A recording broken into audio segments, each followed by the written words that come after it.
Tengo el honor de presentar la primera conferencia magistral titulada La diplomacia de Estados Unidos en el mundo y la relación bilateral con México, la cual será sustentada por el doctor Timothy Zúñiga Brown, cónsul general de Estados Unidos en México. Y antes de iniciar me voy a permitir mencionar una pequeña síntesis de su currículum. El doctor Timothy Zúñiga Brown llegó a Monterrey en agosto del año 2015 para asumir el cargo de cónsul general. Anteriormente era el coordinador del grupo de trabajo de niños no acompañados en la Dirección de Asuntos del Hemisferio Occidental del Departamento de Estado de Estados Unidos. Previo a esto, fue ministro consejero de la Embajada de los Estados Unidos en Ecuador y en las Bahamas. Con anterioridad, el doctor Zúñiga Brown fue jefe del equipo de reconstrucción provincial integrado a la 4ª Brigada de la Primera División del Ejército de los Estados Unidos en el sur de Bagdad. Además, fue subcoordinador de asuntos cubanos en el Departamento de Estado. Entre los puestos que ha ocupado en el Servicio Exterior de Estados Unidos se pueden mencionar consejero político y económico en Wellington, Nueva Zelanda, funcionario político en Lima, Perú, Pretoria, Sudáfrica y La Habana, Cuba.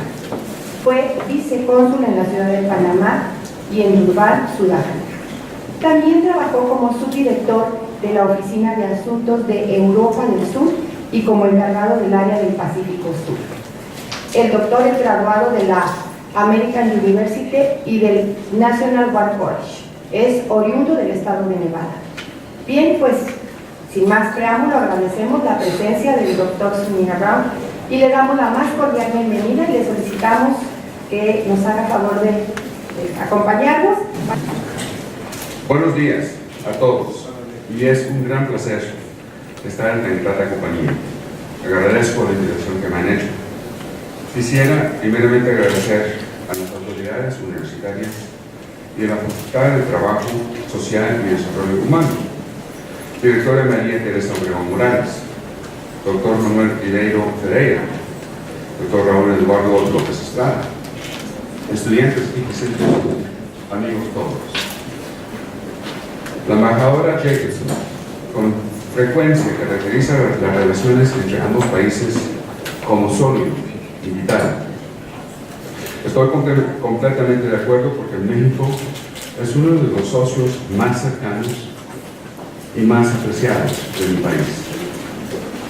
El Consulado General de los Estados Unidos en Monterrey está dedicado a fortalecer nuestras relaciones bilaterales y nos complace trabajar con nuestros amigos a lo largo y ancho de los 5 estados del gran noreste mexicano que conforman el distrito que nos corresponde, los estados de Coahuila, de Durango, de San Luis Potosí, Zacatecas y por supuesto Nuevo León.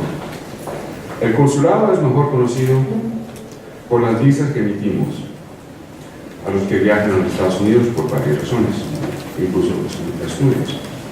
De hecho, somos el consulado que emite el mayor número de visas de trabajo laboral temporal que cualquier otro a nivel mundial. Un poco menos de 500,000 visas en totalidad, incluyendo las visas de trabajo. Sin embargo, el consulado abarca muchos más asuntos. Contamos con una docena de agencias como del gobierno federal, como el Departamento de Defensa, de Comercio, de Agricultura, y oficinas como agencias policiales, como la DEA o el CBP. Obviamente los lazos económicos forman una parte importante de la relación entre ambos países. México es el segundo mayor mercado de exportación de los Estados Unidos después de Canadá y el tercer socio comercial más grande después de Canadá y China. En 2015 el comercio bilateral en bienes y servicios fue de casi $600 billones. Casi el 80% de las exportaciones mexicanas fueron a los Estados Unidos y México fue el tercer mayor proveedor en el mercado de petróleo refinado. Las principales exportaciones de los Estados Unidos incluyen maquinaria eléctrica, partes, vehículos, motores, combustible, más muchas cosas más.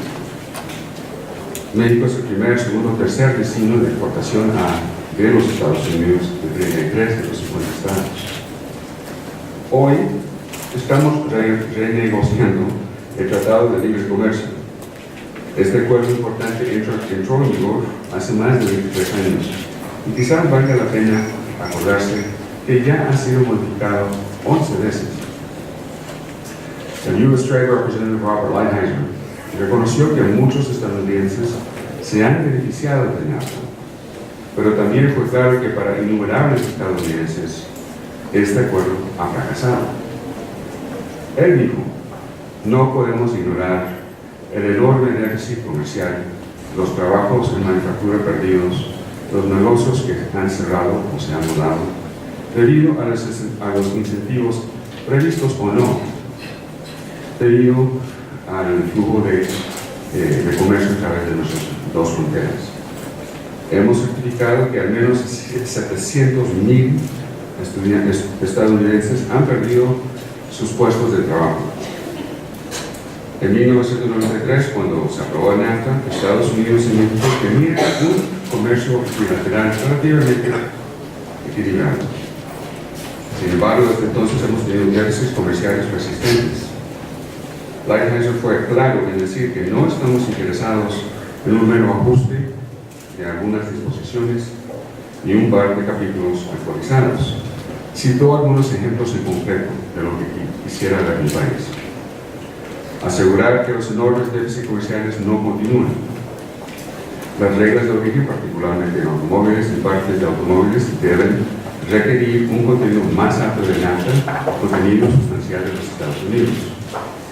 El país de origen debe ser replicado y no considerado. Y hay muchos más, pero uno de los más importantes es que se implementen las reglas tal cual como están dadas. El logro de estos objetivos, nos parece, y espero, es factible para tener un NAFTA más equilibrado y actualizado. Más allá de lo comercial, el secretario Tillerson destacó recientemente que hay mucho más en la relación entre los Estados Unidos que el NAFTA, y hay mucho más, y nuestra relación no se define por un muro. De hecho, muchas otras áreas de interés existen. El alcance de la relación de Estados Unidos-México es amplio y va más allá de las relaciones diplomáticas y oficiales. Implica amplios lazos comerciales, culturales, educativos. Aparte de los casi 1.6 mil millones de dólares diarios que cruzan la frontera. Hay cientos de miles de cruces legales todos los días. 1 millón de ciudadanos estadounidenses viven en México. Y los turistas en los Estados Unidos, de Estados Unidos, ya superan 20 millones. A la inversa, más de 14 millones de mexicanos van a los Estados Unidos todos los años. Solo los 10 estados fronterizos de Estados Unidos y México representan una población combinada de casi 100 millones de personas y se podría entender como la cuarta economía a nivel mundial. Seguridad para nuestros pueblos es otro tema que nos une.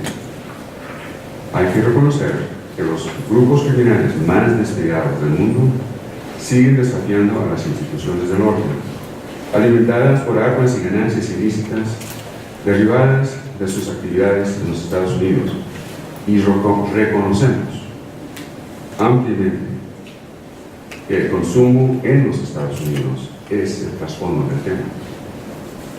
Para tener éxito contra ellos, en 2008 firmamos la iniciativa Mérida de 2.5 mil millones de dólares, abriendo así un capítulo histórico de cooperación en seguridad bilateral. Es una alianza sin precedentes entre ambos países y aborda la violencia y la delincuencia al tiempo que se fortalece el Estado de Derecho y el respeto a los derechos humanos. Bajo la iniciativa Mérida hemos promovido una mayor cooperación y otorgamos un respaldo tangible a las instituciones judiciales y del orden aquí en México. Ninguno de nuestros países puede estar seguro si el otro no lo está, y ninguna nación puede por sí sola confrontar el éxito al crimen organizado transnacional, al menos que trabajemos juntos. Estamos comprometidos a apoyarlos a ustedes en materia de procuración de justicia. Y en el noreste hemos brindado apoyo a los 5 estados dentro de nuestro distrito consular a través de donaciones, capacitación y equipamiento, entrenamiento policial y equipamiento de salas de juicios orales. Otra área de importante crecimiento y cooperación son los vínculos educativos y culturales. Gran parte de esto surge orgánicamente debido a los lazos familiares y simplemente por ser países vecinos. Pero ambos países también han tomado medidas, como en el 2013 cuando se firmó el Foro Bilateral México-Estados Unidos sobre educación superior, innovación e investigación, la FOBESI. Se trata de ampliar oportunidades de intercambio educativo para ambos países. FOBESI también complementa la iniciativa de los Estados Unidos que se llama la Fuerza de los 100.000 en las Américas. Y esto busca aumentar la movilidad estudiantil entre ambos países. Aquí en México existe el programa Proyecta 100.000, que pretende enviar 100.000 estudiantes mexicanos a los Estados Unidos y 50.000 estudiantes hacia el sur. En terreno más local, este año el consulado patrocinará 10 proyectos presentados por grupos de diferentes organizaciones, con propuestas que abordan temas como democracia, libertad, de expresión, los derechos, como también la educación de ciencias, tecnología, ingeniería y matemáticas, conocido como STEM. En este marco fue un placer participar en el programa de verano de la UNI. El campamento de 3 semanas incorporó a 600 alumnos, de los cuales el consulado patrocinó a 60. El consulado también patrocina un programa de English Micro Access Scholarship que ofrece becas de 2 años a alumnos de escasos recursos. Estamos seleccionando ahorita mismo a 120 becarios de Durango y Monterrey. Ya termino, les prometo. En el tema de los derechos humanos y en solo la parte de la libertad de expresión y de prensa, nuestros dos países comparten una pasión ardiente por valores tradicionales y fundamentales. Para apoyar a los periodistas en su trabajo, el consulado organizó un encuentro de más de 100 periodistas del noreste mexicano, y estos talleres se enfocan en ayudar a los reporteros a que se mantengan seguros al realizar su trabajo en condiciones sumamente peligrosas. En fin, existen muchos más temas que quedan en el tintero, pero entiendo que tienen una agenda apretada hoy, y no se preocuparé más de eso, así es que me disculpo por eso, y a la misma vez te doy las gracias por haberme escuchado.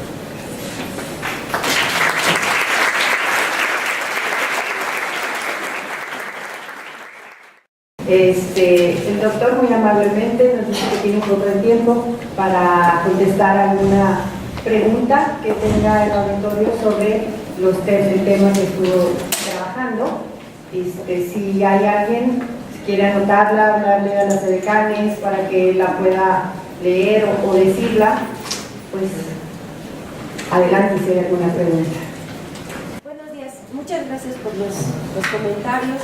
Sin embargo, yo creo que el contexto en el que, creo que todo el mundo estamos claros del contexto en el que vivimos, los medios, ahora el tema con esta relación bilateral pues es muy actual. Entonces le pediría a lo mejor su perspectiva respecto de realmente cuál es el futuro que tenemos en términos diplomáticos, porque, por ejemplo, usted mencionaba la iniciativa Mérida, sin embargo, es relativamente reciente. Nuestro secretario de Gobernación decía que ya está en la fase terminal, ¿no? Que ya parece ser que no tiene mucho futuro este plan, ¿no? Y bueno, además habrá que considerar los alcances, el impacto que tuvo realmente este plan, esta iniciativa Mérida, pero ¿cuál sería realmente su perspectiva del el futuro que tienen nuestras relaciones bilaterales? Gracias. Bueno, las relaciones entre ambos países es enorme. Como dije al principio, esta es una de las mejores relaciones que tenemos, una de las más cercanas. Estamos hablando no solo de ser socios económicos, pero también somos familia, el uno al otro. Hay familias de ambos lados de la frontera. A lo que se refería creo que es el NAP.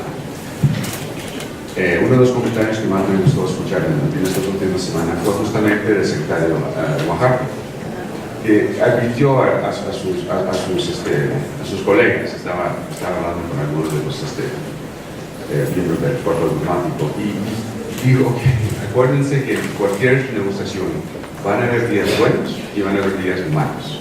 Lo que importa es que es lo que sale al final. Se puede concentrar uno en los eventos de todos los días y ver si es que están optimistas o pesimistas. Yo estoy bastante optimista.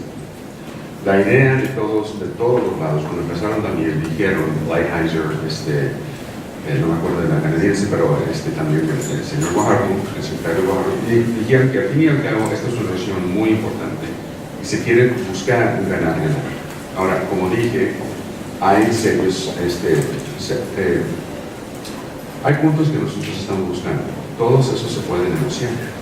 En cualquier negociación vas a ver tácticas cuando uno dice, bueno, entonces me levanto de la mesa. No pueden levantar de la mesa. Pero en esta relación, aún si no hay NAFTA, hubo vida antes de NAFTA. Y después de NAFTA probablemente puede haber vida también.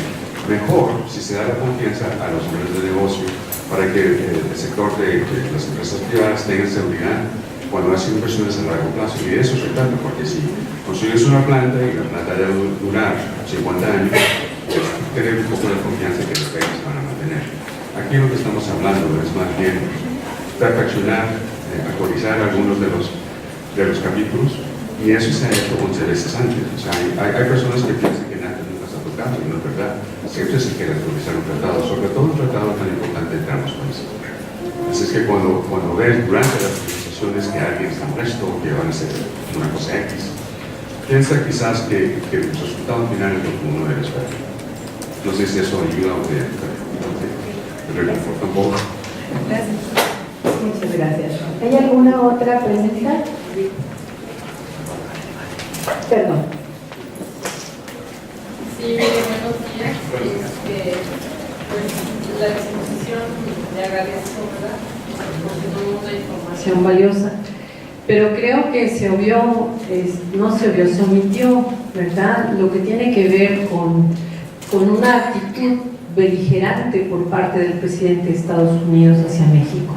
Es muy marcada, ¿no? Y definitivamente es antimexicano el hombre, racista a morir, porque eso no es solamente, o sea, su actitud está exacerbando el lado oscuro de la sociedad estadounidense, racista, ¿verdad? Porque ya empezamos a ver manifestaciones y él está como que complaciente de alguna manera, aunque no de manera muy evidente, ¿no?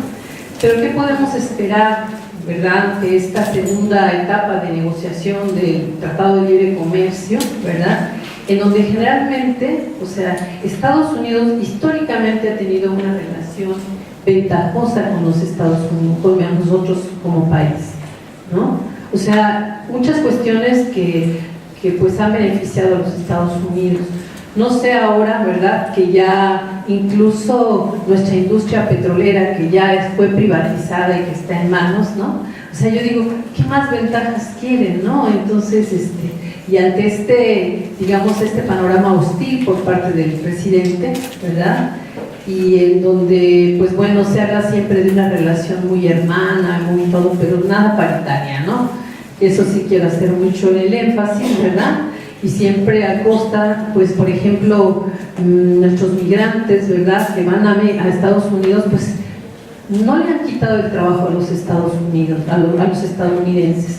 Se han ocupado en los trabajos de menor remuneración y de mayor esfuerzo laboral, como es el trabajo agrícola.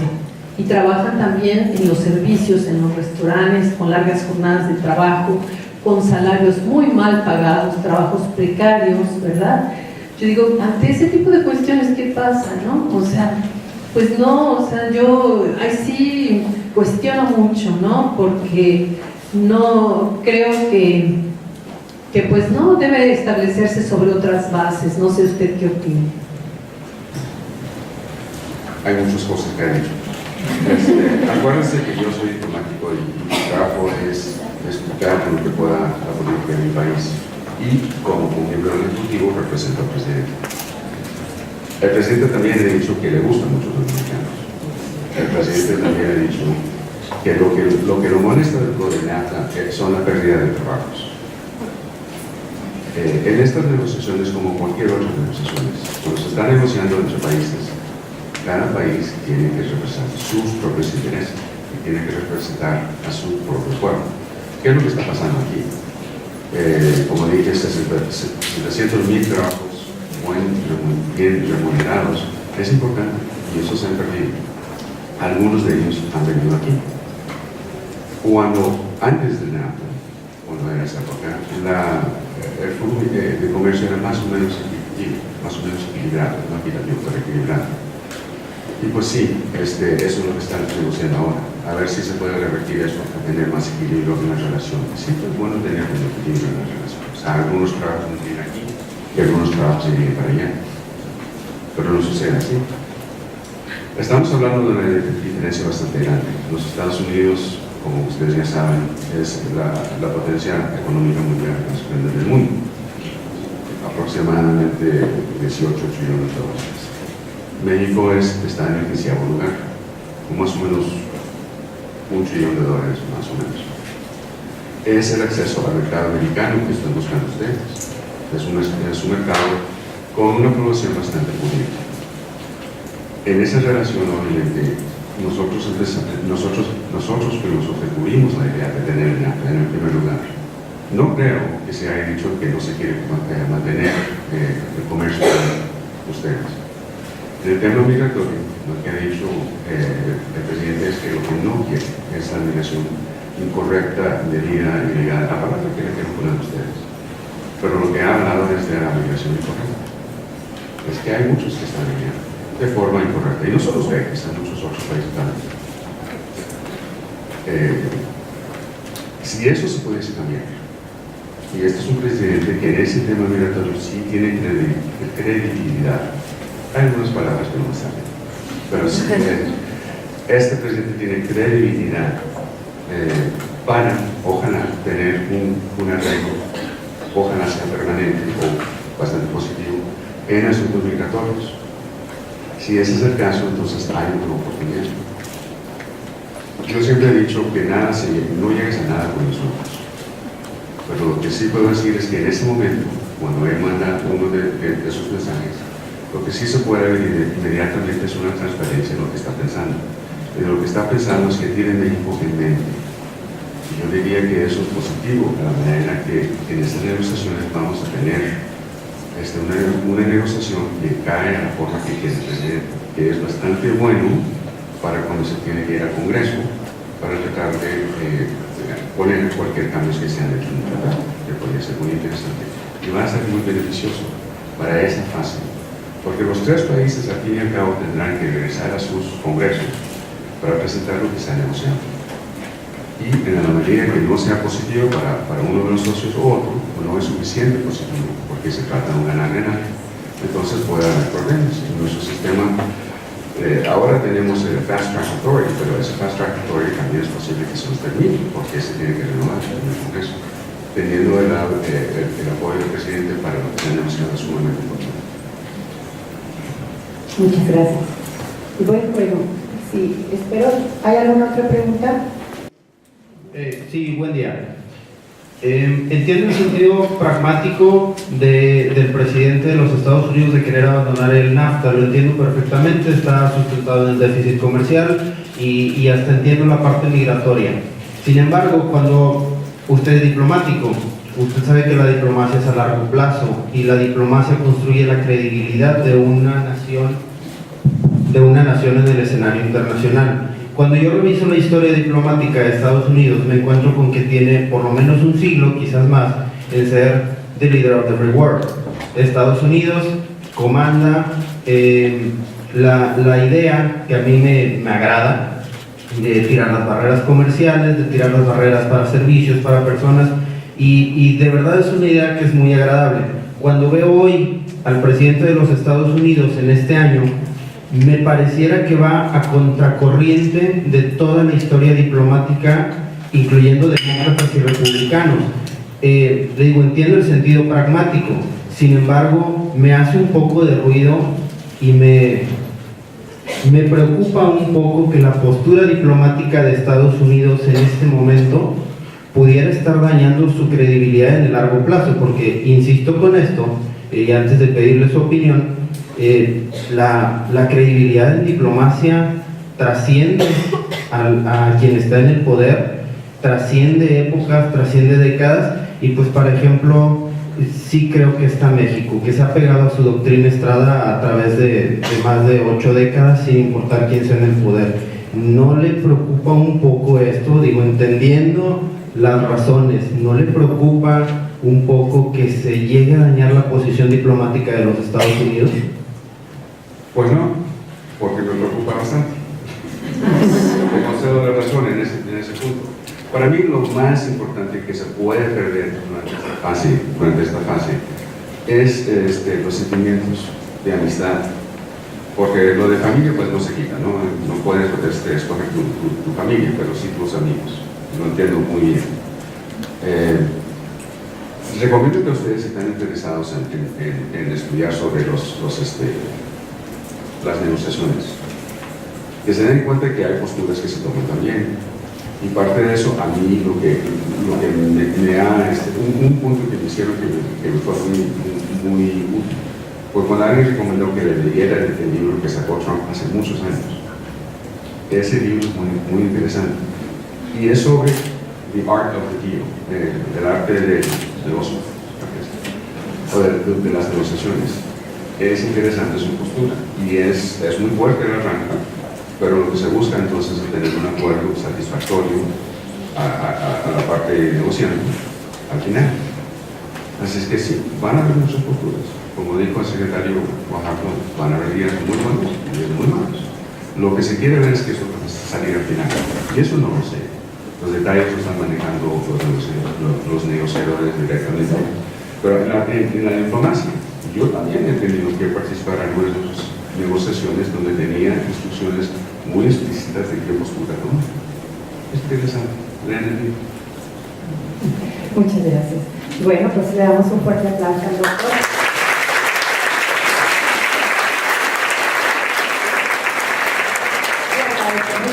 Su interesante participación y ahora solicito a la máster en Trabajo Social, María Teresa Obregón Morales, directora de la Facultad de Trabajo Social y Desarrollo Humano, nos haga el favor de entregar el reconocimiento al doctor por su importante trabajo.